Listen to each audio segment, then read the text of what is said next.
పార్టీలో ఉన్నప్పుడు my TDP వాడుకోవాల్సిన బాధ్యత ఇక్కడున్న మీ అందరిపైన ఉంది. అది చూసే చంద్రబాబు నాయుడు గారు పనిచేసిన వాళ్ళకి పనిచేయని వాళ్ళ మధ్యన డిసైడ్ చేస్తున్నారు. వేదికమైన మేము అందరం కేవలం ప్రతిపాదించగలుగుతాం, ఈ పదవికి లోకేష్ మంచోడని ప్రతిపాదించగలుగుతాం. కానీ చివరిగా చంద్రబాబు నాయుడు గారు మీ సభ్యత్వ నంబర్ కొడితే మీ చరిత్ర మొత్తం వచ్చేస్తుంది.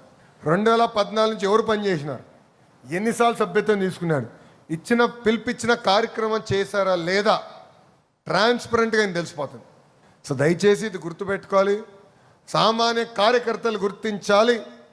వాళ్ళని ఏకంగా పాలిట్ బ్యూరోకి తీసుకెళ్ళే లక్ష్యంతో మేము పనిచేస్తున్నాం.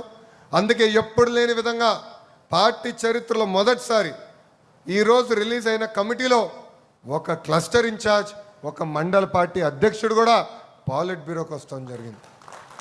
పార్టీ పిలిపించిన ప్రతి కార్యక్రమాన్ని మై టీడీపీ ద్వారా పార్టీకి తెలియజేయాలని ఇక్కడ ఉన్న మిమ్మల్ని అందరినీ కోరుతున్నాం. ఎందుకంటే ఆవిర్భావ దినోత్సవం అప్పుడు బాగా పనిచేసిన గుర్తించారు. కొంతమంది నా పైన అలిగారు, అలక ఉంది కదా, అలాగే ఫోటోలు దిగితేనే చాలా అని అడిగారు.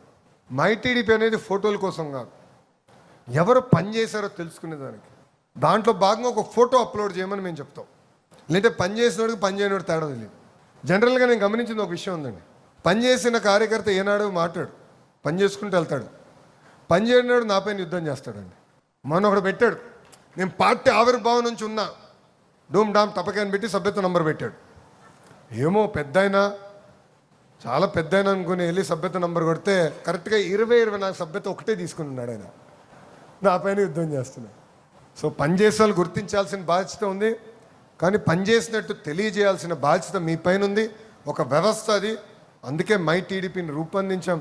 దాంట్లో మీరందరూ భాగస్వామ్యం అవ్వాల్సిన అవసరం ఉంది.